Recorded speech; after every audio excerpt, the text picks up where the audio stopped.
It was just another Wednesday morning in the glass fortress of Orion Technologies, a multi-billion-dollar software conglomerate nestled in the heart of Silicon Valley. The boardroom sat cloaked in tension.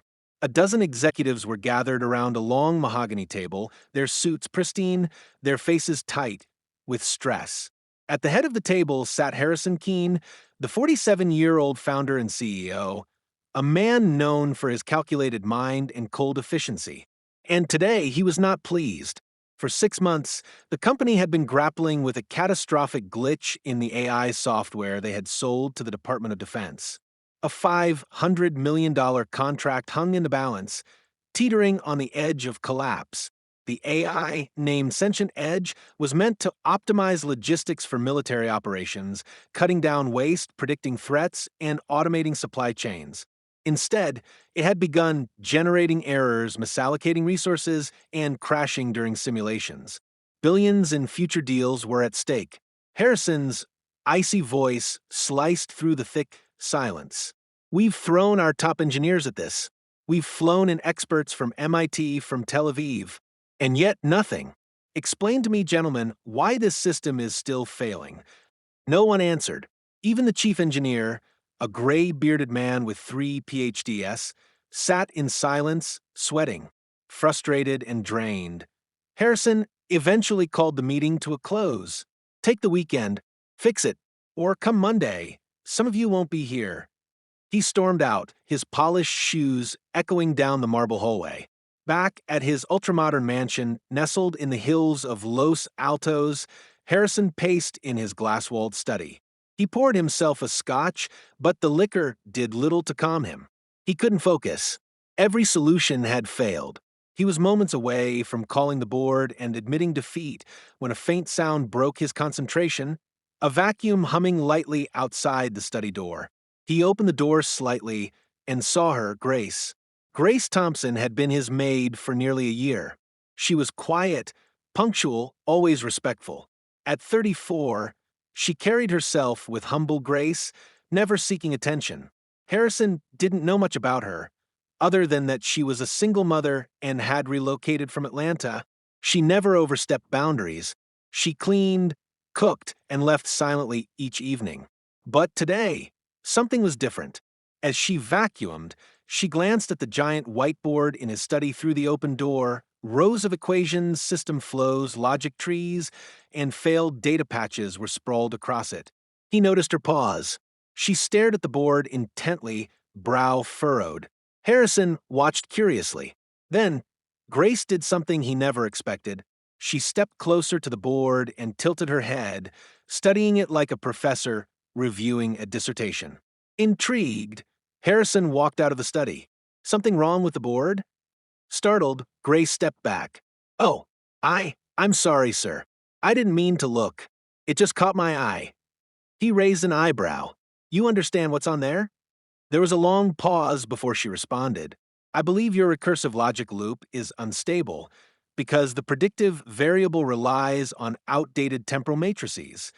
Harrison blinked. "Come again."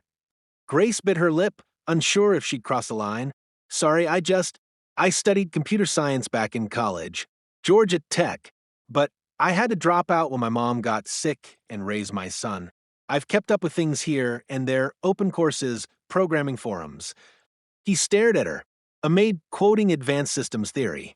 "What would you do differently?" he asked, skeptically half challenging her.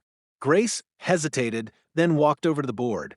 "This part here," she said, pointing to a segment of code logic written in red marker. "You're calculating priority weights using a static evaluation function. But you're dealing with real-time battlefield logistics, right? You need dynamic recalibration every iteration. What if you linked the decision tree to a neural feedback loop trained on current intel?" Harrison's mouth went slightly ajar. That's actually what MIT recommended 2 months ago, but their implementation crashed the system. Grace smiled slightly, because they probably tried to run it in parallel with the legacy architecture. You need to build an adaptive buffer layer to translate both sides. He stared at her like she'd just revealed she was an alien. He didn't say a word. Instead, he pointed toward his desk. "Come with me." Within minutes, Harrison had booted up his secure workstation. Grace sat beside him, a little nervous, but her fingers danced across the keyboard with confidence. He watched as she rewrote chunks of code, modifying logic paths, optimizing data streams, and configuring a temporary test environment. After about 40 minutes, she clicked Run. The simulation launched. For the first time in 6 months, the system didn't crash. Instead, it processed the logistic scenario with 94% accuracy, up from the previous 51%. Harrison leaned forward, stunned. Run it again, he said. Grace did. The results improved 96%. A third time, 98%. Harrison slowly leaned back in his chair, a stunned smile forming. You just solved what the best minds in the industry couldn't in half a year. I didn't mean to intrude, she said softly. You didn't intrude. You rescued a sinking ship. The next morning, Harrison called an emergency board meeting. Every executive scrambled into the conference room, some still hungover from the night before. He stood at the head of the table, with Grace seated quietly at his side, dressed in a simple blouse and jeans.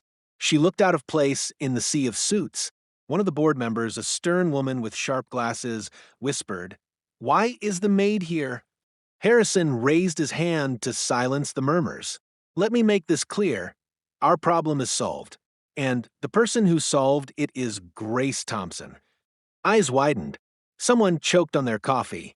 She rebuilt the logic core, stabilized the predictive model, and fixed the simulation alone. What the most expensive engineers in the world couldn't fix, she resolved in under an hour. Are you joking? Asked the CFO. Harrison simply turned the screen toward them and ran the updated simulation. They watched in stunned silence as the AI completed a flawless optimization pass. Effective immediately, Harrison continued, Grace is no longer a maid. She is now the senior director of AI architecture.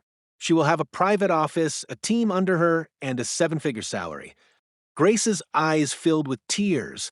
One of the engineers protested.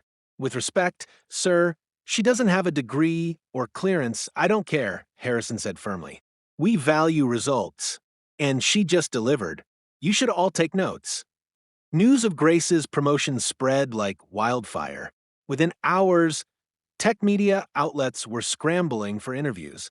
From housekeeping to high-tech hero, the headlines read. Social media lit up with praise and questions. Who was this mysterious black woman who cracked the Pentagon-level problem? But Grace declined most interviews. She stayed focused. Her son, Jamal, 12 years old and brilliant in his own right, was beaming with pride. You're a superhero, Mom, he said as he hugged her. Still, not everyone was pleased. Whispers spread in tech circles. People murmured about diversity hires and questioned her legitimacy. But Grace silenced them all with her work. Her updated system performed 35% better than projected, saving the government over $200 million in the first quarter alone. Harrison, meanwhile, found himself humbled. For all his Ivy League knowledge and millions spent on talent, the solution had come from the woman who quietly cleaned his home. He began re-evaluating not just his company, but his worldview. He installed a new initiative at Orion Technologies, one focused on hidden talent. People from underrepresented backgrounds, without degrees but with raw skill, were invited to demonstrate what they could do. The company saw a massive surge in innovation. Grace became a mentor to young girls of color, teaching coding workshops on weekends, and offering scholarships through a new foundation Harrison helped fund. They called it the Grace Code Initiative. Months later, at a black tie gala honoring tech innovators, Harrison took the stage. Behind him was a giant screen showing Grace's face, her son beside her. I built a company, he said, but I almost lost it because I assumed Brilliance wore a suit and came with a resume. I was wrong. Brilliance came in a uniform, pushing a vacuum, and saved my empire in a single afternoon. Never underestimate the power hidden in plain sight. The crowd erupted in applause, and in the corner of the room, Grace smiled quietly, holding her son's hand. She didn't need the spotlight. She had already changed everything